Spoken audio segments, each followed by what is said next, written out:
안녕하세요. 콩팥병 뭘 먹을까 임상영양사 안오나 우예지입니다. 네, 오늘은 칼륨편에 대해서 공부해 볼 건데요. 제가 신장병 한우들을 위해서 제가 질문을 대표해서 해보고 답변은 우리 우예지 영양사님께서 해주시도록 하겠습니다. 네, 선생님 일단은 용어 정리부터 좀 해볼까요? 칼륨은 어느 나라 말인가요? 칼륨은 독일말로 알고 있고요. 포타슘은 영어로 알고 있는데요. 그래도 뭐 칼륨, 포타슘 이렇게 얘기해도 상관이 없는 거죠? 네. 그러면은 보통 K, 알파벳 이렇게 대표적으로 쓰고 있죠? 네. 오늘 저희가 칼륨의 이 채소들을 많이 갖고 왔는데 이 갖고 온 기준들이 양도 그렇고 어떤 기준으로 이 칼륨들, 채소들을 모아놓은 건지 궁금하거든요? 네. 일단 오늘 보여드릴 야채들은 칼륨 100mg이 들어있는 무게로 준비를 했고요. 만성 콩팥병 환자분들 소변 양이 줄어들거나 혈액 검사를 했을 때 칼륨 수치가 높아지는 문제가 생기셨다면 칼륨 제한을 엄격하게 하셔야 되잖아요. 그때 이용하실 수 있는 방법을 알려드리도록 하겠습니다. 선생님, 칼륨 100mg 왜 100mg으로 이렇게 나눠 놓으신 거예요? 그러니까는 보통 환자분들은 저한테 제가 상담받을 때 선생님 먹을 수 있는 거 없는 거 나눠주세요. OX로 해주세요 라고 하는데 그게 이렇게 OX로 하면 편하거든요? 근데 왜 굳이 이렇게 100mg을 기준으로 또 이렇게 또 해야 되는지 궁금해요. 네, 칼륨이 들어있는 식품과 없는 식품으로 나눠지면 드실 수 있는 식품, 드시면 안 되는 거 이렇게 나눠드리겠는데 칼륨은 모든 채소, 과일에 다 들어있거든요. 그래서 그게 조금 적게 들어있는 음식이 있고 좀 많이 들어있는 게 있다 뿐이기 때문에 편을 갈라서 나눠드리다 보면 칼륨이 적게 있어서 안심하고 드셨는데 그 양이 많아지면 드시는 칼륨 양도 많아지게 되는 거예요. 그런 문제가 있어서 야채 드실 때 종류도 중요하지만 드시는 양을 얼만큼 드실까 그것도 고민해 보셔야 됩니다. 그럼 반대로 고칼륨이지만 적게 잘 조절해서도 먹을 수 있다라는 의미도 되는 거네요? 네, 그렇게 응용하실 수도 있고요. 일부 교육에서는 칼륨이 많은 채소 하면은 금지! 그 다음에 뭐 적은 채소는 동그라미 이렇게도 알려주는데 오히려 그렇게 하면 적은 채소 많이 먹었다가 또 심장이 부담이 될 수도 있잖아요. 그래서 또 안 될 것 같아요. 근데 환자분들 이런 생각 드실 것 같아요. 칼륨 그냥 적은 거 많은 거 꼭 채소 굳이 먹어야 되나? 과일 꼭 챙겨 먹어야 되나? 그냥 영양제로 그냥 좀 먹고 이거는 나는 그냥 매번 이거 힘들어서 먹기 싫어. 근데 이점이 있나요? 이렇게 먹어야 되고 하는 좋은 점이 있을까요? 그럼요. 채소나 과일을 통해서 우리가 섭취할 수 있는 영양소가 칼륨만 있는 거는 아니잖아요. 섬유소 있어야지 변비도 예방하고요. 장 건강에도 도움이 되고요. 그 다음에 야채에 있는 비타민이랑 기타 무기질도 우리 몸에 필요한 영양소이기 때문에 칼륨만 주인공으로 생각해서 채소, 과일을 안 드신다? 그러면 안 되겠죠. 안 되는 거군요. 네. 네, 그러면 오늘 이 양을 조금 알아보면 좋을 것 같은데요. 네.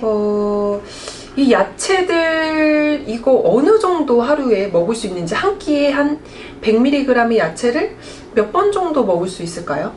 간단하게 설명을 드리면요. 만성 콩팥병 환자분들은 이제 칼륨 조절에 문제가 생기셨을 때 하루에 2000mg 이하로 드시라고 권장을 해드려요. 그럼 그 2000mg 안에 우리가 필수적으로 식사 안에 들어있는 밥 한 공기 드시면 칼륨이 100mg 정도 드시게 되거든요. 그럼 세 끼면 밥으로 300mg 드시게 되죠. 그 다음에 고기나 생선 이런 식품에도 칼륨이 들어있어요. 그래서 우리가 한 끼에 고기, 생선, 뭐 1회 분량, 2회 분량 하는데 그 정도 드시면 또 한 끼에 100에서 200mg 또 드시게 되고요. 그러면 그런 단백질 식품으로 벌써 한 600mg 정도 드시게 되죠. 그러면 밥에서 300, 단백질 반찬으로 600 해서 거의 1000mg은 이미 칼륨을 기본으로 드시게 되죠. 채소랑 과일에만 칼륨이 있는 줄 알았는데 근데 그렇지가 않네요. 쌀에도 탄수화물에도 있고 네네. 고기에도 있고 생선에도 있다는 거죠? 근데 밥은 잘 아시다시피 그래서 잡곡밥은 칼륨 많으니까 흰밥으로 드시라고 말씀드리지만 흰밥에도 칼륨은 있어요. 아, 흰밥에도 있군요. 네. 아, 그러면은 저희 한 끼 식사할 때 이 야채들 몇 번 정도 먹을 수 있는 건가요? 이 접시로 이렇게 좀 표현을 해주시면 네. 아, 이 정도구나 라고 쉽게 이해될 수 있을 것 같거든요. 아까 조금 설명하다 말았는데요. 그래서 1000mg은 밥하고 단백질 반찬으로 드셨으니까 나머지 1000을 채소 반찬하고 과일로 드셔야 되잖아요. 아, 그래서 한 끼에 채소 반찬으로 200mg씩 3번에서 한 600 정도 600? 드시고 400이 남네요. 네. 아. 우유에도 칼륨이 들어있거든요. 아. 400 남은 중에 100은 우유로 쓰시고 300 정도를 과일로 드시면 되지 않을까 생각합니다. 아. 그래서 한 끼에 야채로는 칼륨 200mg에 해당하는 양. 오이로 치면요. 한 이 정도 양. 50g 정도 되고요. 요 안에 칼륨이 100mg 들어있어요. 이거 썰지 않은 크기는 한 5cm 정도 될까요? 네. 이런 양 생각하시면 되고요. 다른 야채 없이 오이 반찬만으로 드신다 그러면 오이 나물, 그다음에 짜지 않은 오이 생채, 요거 2배량이면 야채 섭취량 충분하실 거라고 생각합니다. 이거 껍질 까면 좀 더 칼륨 낮아질 수 있을까요? 네, 칼륨 제거법은 많이 들어보셨을 텐데요. 이런 채소의 껍질을 벗겨내거나 물에 담가서 혹은 물에 데쳐내면 칼륨이 자기가 가지고 있는 것 중에 20-30%는 줄어들 수가 있습니다. 그러면 여기서 돌려서 좀 깎으면 오히려 조금 더 먹을 수 있는 거네요? 좀 줄여드는 양만큼? 네, 그렇게 양을 늘리셔도 되고 다른 안전양이 있잖아요. 어. 네, 꼭 2000을 꽉 채우지 않으셔도 되니까 아. 예, 그런 정도로 하시면 좋을 것 같습니다. 오늘 갖고 온 김에 하나하나 다 좀 보여드리면 도움이 되실 것 같아요. 뭐 그리고 상추인데요. 한 이 정도 손 정도만한 크기 정도 되는데 이게 한 4장 정도 되거든요. 상추 4장. 이거 근데 생야채인데 먹어도 되나요? 네, 야채를 좀 뜨거운 물에 하거나 데쳐내면 칼륨이 제거되지만 생야채라고 못 드시는 건 아니에요. 상추 데치면 너무 맛이 없잖아요. 먹을 수 없죠. 네, 양을 맞춰서 드시면 4장 정도의 칼륨 100mg이다 생각하시면 드실 수 있습니다. 그럼 이거 어느 정도로 담가놔야 되나요? 그러니까 몇 시간 아니면 몇 분? 어느 정도 담가야 되나요? 최소한 2시간 정도 담가 놓으시는 게 제일 좋고요. 칼륨이 빠지는구나. 네, 여유가 있으시다면 전날 저녁부터 해서 10시간 정도, 그리고 중간중간에 물을 한 번씩 바꿔주시면 더 좋겠죠. 물을 그러면 이게 그냥 잠길 정도로만 하면 되나요? 아니면 어느 정도 물량으로 이거를 해야 좀 잘 빠질까요? 네, 제일 좋은 건 10배 이상의 물이 효과적이라고 10배? 하거든요. 아, 좀 큰 통을 좀 해놔서 좀 해놔야겠네요. 네. 조그만 거에다가 담그면 잘 안 빠지겠네요. 네, 공국 끓이거나 뭐 행주 삶을 때 쓰시는 것 같은 큰 들통에 담가 놓으시면 좋을 것 같아요. 상추는 이게 고기도 싸 먹을 때 또 필요하니까 하면 될 것 같고요. 그리고 부추 이거는 금지 그 콩팥 나빠지기로 유명한 고포타슘 채소 중에 하나잖아요. 부추 근데 부추를 갖고 나오셨어요 오늘. 부추도 고칼륨으로 알고 계시지만 요 정도가 100mg이라는 거 보여드리려고 가져왔거든요. 근데 부추는 가벼워서 떠서 지금 이렇게 보면 굉장히 많아 보이지만 절여서 겉절이 하면 그렇게 많은 양은 아니에요. 2-3젓가락. 부추전 어떨까요? 부추 많이 담가놨다가 살짝 데쳐서 전해서 드시면 괜찮죠. 그 대신 쓰실 때는 부침가루는 나트륨 많아서 짠 거 아시죠?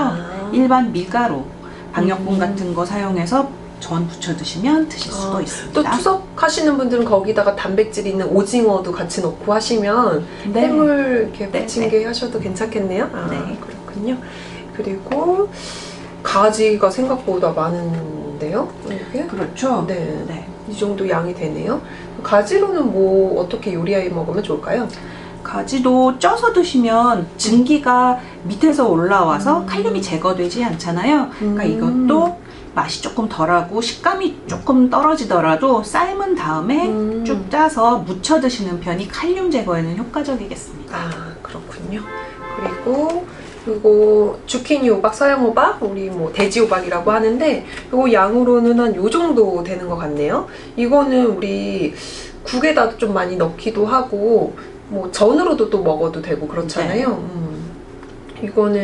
이것도 껍질 까면 좀 칼륨이 낮아지나요? 네. 아, 그렇군요. 살짝 벗겨내셔도 되는데 호박은 껍질을 제거해버리면 너무 흐물흐물해서 국이나 찌개에서 조금 드시기 어려우니까요. 이 정도는 껍질 살려서 드셔도 될 것 같습니다. 아, 그렇군요. 그리고 표고버섯 한 3개 정도 되는데요. 이렇게 같이 넣어서 뭔가 네. 된장국을 끓이고 네. 싶네요. 칼국수 같은 거 해서 칼국수 드실 수도 같은 거. 있겠죠. 그런 국수 국물 내실 때 그냥 멸치 많이 하고 소금이랑 맛 내지 마시고 이런 천연 조미료 소재잖아요. 표고 같은 거 넣어서 좀 감칠맛 내시는 것도 저염 식사 적응하시는데 도움이 될 것 같아요. 버섯 나온 김에 하나 좀 더 여쭤봐도 될까요? 네. 버섯, 그 통조림 버섯 많이 있잖아요. 네. 그 통조림 버섯 양송이도 통조림으로 되어 있고 뭐 이런데 통조림 버섯 사용하는 건 좀 어떨까요? 통조림 버섯은 장기간 보관을 위해서 나트륨이 많은 경우가 있기 때문에 그 성분을 잘 살펴보시고 드셔야 될 것 같아요. 좀 잘 헹궈내고 좀 나트륨 함량 빼고서 뭐 드실 수도 있겠지만 함량은 조금 확인은 하시고 드셔야 되겠군요. 그리고 느타리 버섯 요 정도네요. 100mg인 거죠, 칼륨이. 네. 이 정도 생각보다 양이 1인 분량 정도 되네요. 저 이 조합을 보니까 약간 이렇게 넣고 된장국이나 아니면 아까 말했던 칼국수 같은 거 하면 좋겠다라는 생각이 또 들었습니다. 요거는 무예요. 근데 흰색이라서 좀 많이 먹을 수 있을 줄 알았는데 생각보다 많은 것 같지는 않거든요. 그렇죠. 네. 하얀색은 그래도 좀 많이 먹어도 될 것 같았는데, 왜냐면 숙주, 콩나물, 하얀 거는 그래도 칼륨이 좀 적고 그래도 초록색이 많이 들었다라는 그 인식이 있거든요. 근데 뭐 무도 뭐 적당하긴 하지만 그래도 생각보다는 이 정도 양이구나 새로 알게 되는 것 같아요. 네. 그리고 이거는 뭔가요? 네, 미나리인데요. 미나리도 고칼륨 식품으로 분류되어 있어서 자주 많이 드실 수는 없지만 필요하실 때 미나리 살짝 데쳐가지고 많은 양은 아니고요. 줄기로 한 3줄기 정도거든요. 그런 정도 드시면 또 칼륨이 100mg 들어있으니까 또 무쳐 먹으면 또 맛있잖아요. 네. 그렇게도 먹을 수 있군요. 그리고 요거는 이게 배추 얼갈이 같은데요. 이거 어떻게 활용할 수 있을까요? 얼갈이는 이제 고기 쌈 드실 때 상추가 아무래도 칼륨이 너무 걱정이 된다 하시면 요걸 살짝 데쳐갖고 쓰실 수도 있고요. 그 다음에 우리 이제 김장김치 짠 거는 안 드셔야 되잖아요. 그럴 때 얼갈이나 알배추로 겉절이해서 드시면 좋을 것 같아요. 겉절이식으로도 이용할 수 있군요. 그리고 싱겁게 김치 하셨어도 요 드실 수 있는 양이 요런 걸로 한 서너 개? 그러니까요. 그거는 좀 유의하셔서 드시는 게 좋겠고요. 저는 이 얼갈이 배추 같은 거 칼륨 제거 한 번 하고 또 쓰고 한 번 하고 하기 힘드니까 그 환자분들 왔을 때 이거를 많이 칼륨 제거를 한 다음에 랩을 씌워서 냉동실에 놔뒀다가 국 끓일 때 바로바로 그냥 꺼내서 쓰시라고 하거든요. 그렇게 해도 좋을 것 같아요. 좋은 방법 알려주셨네요. 네네. 혹시 제가 질문한 거 외에 선생님이 이 정보는 꼭 알아가야 돼 하는 거 있을까요? 소량이라도 내가 양만 조절하면 다양하게 먹을 수 있구나 생각하시고 채소를 포기해버리거나 포기해서 안 드시거나 아예 많이 드시지는 않았으면 좋겠어요. 네. 적당한 양을 먹고 거기 그 나머지로 우유도 드시고 과일도 드시고 하실 수 있으니까 적당한 양 맞춰서 드시면 좋을 것 같아요. 오늘 유익한 시간이었고요. 제가 이렇게 대변에서 질문을 하긴 했지만 더 궁금하신 게 많으실 것 같아요. 댓글 달아주시면 저희가 또 보고 확인해 보고 또 알맞는 영상 좀 만들어 보도록 하겠습니다. 감사합니다. 네, 감사합니다.